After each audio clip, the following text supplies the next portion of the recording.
और विशेष गहन पुनरीक्षण पर सुप्रीम कोर्ट ने अहम निर्देश दिया है। सुप्रीम कोर्ट ने कहा कि चुनाव आयोग को ड्राफ्ट वोटर लिस्ट में हटाए गए 65 लाख वोटर्स की पहचान 19 अगस्त तक सार्वजनिक करनी होगी। अदालत ने आयोग को 22 अगस्त तक अनुपालन रिपोर्ट सौंपने का आदेश भी दिया है। जस्टिस सूर्यकांत और जस्टिस जय मौल्या बागची की पीठ ने चुनाव आयोग से यह पूछा है कि आप उन लोगों के नाम क्यों नहीं बता सकते जिनकी मौत हो गई है या जो लोग पलायन कर दूसरे निर्वाचन क्षेत्रों में चले गए। सुप्रीम कोर्ट ने कहा कि अगर 22 लाख लोग मृत पाए गए हैं तो उनके नाम क्यों नहीं बताए गए, इसे डिस्प्ले बोर्ड पर क्यों नहीं लगाया गया, वेबसाइट पर क्यों नहीं अपलोड किया गया।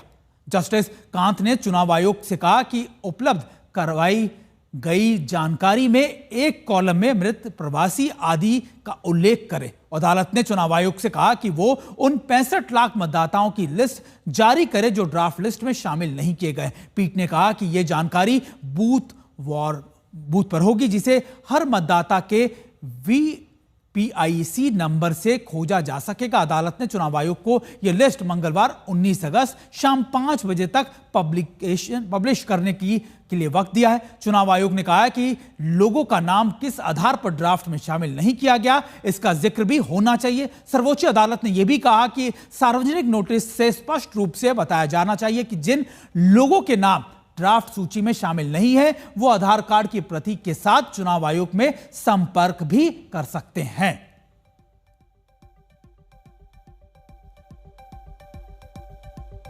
और देखिए, हम आपको बता रहे हैं कि चुनाव आयोग को 65 लाख जो नाम काटे गए उनको लेकर सुप्रीम कोर्ट ने 19 तारीख तक का वक्त दिया है।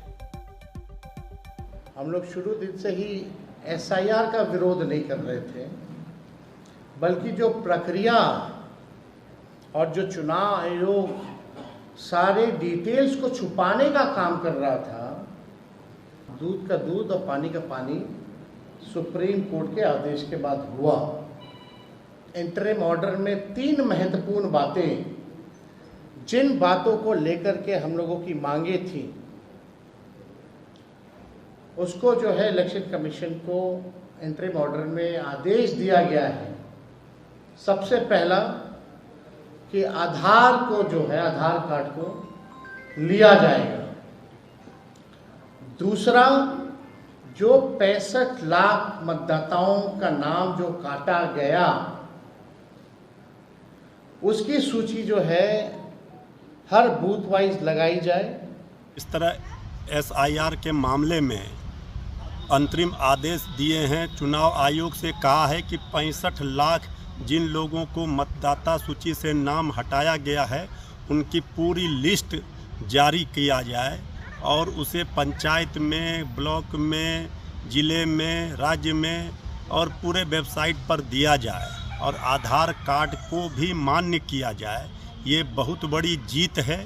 इसी की लड़ाई इंडिया गठबंधन लड़ रहे थे और श्री तेजस्वी यादव जी लगातार इस बात को कह रहे थे कि SIR में फर्जीवाड़ा हुआ है। और माननीय सर्वोच्च न्यायालय ने जिस तरह चुनाव आयोग को निर्देशित किया है, ये जीत है। अभी तो अंतरिम आदेश है, लेकिन हमें पूरा भरोसा और विश्वास है माननीय न्यायालय पर कि वोट की चोरी पकड़ी गई चुनाव आयोग की। भाजपा सुप्रीम कोर्ट के निर्णय का स्वागत करती है। इससे इस निर्णय से पारदर्शिता और बढ़ेगी। निश्चित रूप से भारत का चुनाव आयोग पारदर्शी और निष्पक्ष चुनाव कराने के लिए प्रतिबद्ध है और भाजपा हमेशा इस चुनाव आयोग का सहयोगी रही है कि किस तरह से वोट की संख्या बढ़े, चुनाव पारदर्शी हो, निष्पक्ष तरीके से हो सके। वहीं विपक्षी दल हमेशा इस पर भ्रम और अफवाह की राजनीति करते हैं। अरे अब तो आपको रोड शो भी बंद कर देना चाहिए ना, यात्रा बंद कर देना चाहिए। सुप्रीम कोर्ट ने तो कहा है कि सबका नाम उजागर करिए और वो चुनाव आयोग करेगा। अभी हमारे BLA ने डुप्लीकेट वोटर्स के नाम उजागर किए हैं। विपक्षी दलों से भी मेरी अपील है कि वो सकारात्मक पहल करें, न कि नकारात्मक बातें जनता के बीच वो फैलाएं। और देखिए, इस पूरी खबर पर हमारे साथ हमारी सहयोगी मौसमी सिंह भी जुड़ गए। मौसमी, लगातार हम बता रहे हैं कि राहुल गांधी की कल से यात्रा शुरू होनी है। हमने देखा था कि उन्होंने पहले भी भारत जोड़ो यात्रा की थी और कई बड़े नेता विपक्ष के हों या फिर कांग्रेस पार्टी के उसमें जुड़े थे। कल से इस यात्रा की शुरुआत होगी। कितने दिन तक ये यात्रा चलेगी और कौन कौन से ऐसे बड़े चेहरे हैं, कौन से ऐसे बड़े नेता हैं जो इसमें शामिल हो सकते हैं? देखिए, अगले 2 हफ्ते तक राहुल गांधी भारत जोड़ो यात्रा की तर्ज पे ये पूरी यात्रा बिहार में कर रहे हैं और इसके जरिए कहीं ना कहीं कांग्रेस पार्टी को लगता है कि पैर और पंजा बिहार में जमाया जा सकता है। तमाम घटक दलों को साथ में लेके एक मजबूती से विपक्ष जो है अपनी सियासी जमीन को सींच सकता है चुनाव से पहले। और लगातार इसकी प्लानिंग चल रही थी। इससे पहले 15 अगस्त से पहले ये यात्रा शुरू होनी थी, लेकिन उसको पोस्टपोन करके अब ये यात्रा कल शुरू होगी। जाहिर तौर पे तेजस्वी यादव, माले हो या लेफ्ट पार्टीज हो, तमाम जो नेता हैं वो साथ में राहुल गांधी के नजर आएंगे। और अपने आप में ही ये कांग्रेस के नेताओं के लिए भी बड़ी चुनौती है, क्योंकि यहाँ पे जहाँ एक तरफ तमाम आरोप बीजेपी लगा रही है कि जमीन पर विपक्षी दलों की ना तो आपत्तियां आ रही हैं और ना ही बीएलएस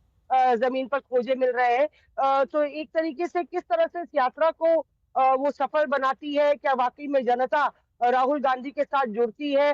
भारत जोड़ो यात्रा ने एक तरीके से गेम चेंजर के रूप में साबित हुई थी राहुल गांधी की छवि को चेंज करने में। तो बिल्कुल। क्या ये एक तरीके से उसी के तर्ज पे कांग्रेस के लिए एक अग्नि परीक्षा होगी और गेम चेंजर होगी, ये देखना होगा। बिल्कुल मौसमी, आपका बहुत बहुत शुक्रिया। मौसमी हमें बता रही थी कि देखिए भारत जोड़ो यात्रा की तर्ज पर ही इस यात्रा को किया जाएगा और कोशिश यही होगी कि इस समय ज्यादा से ज्यादा युवा वोटर्स को कांग्रेस के साथ जोड़ा जा सके।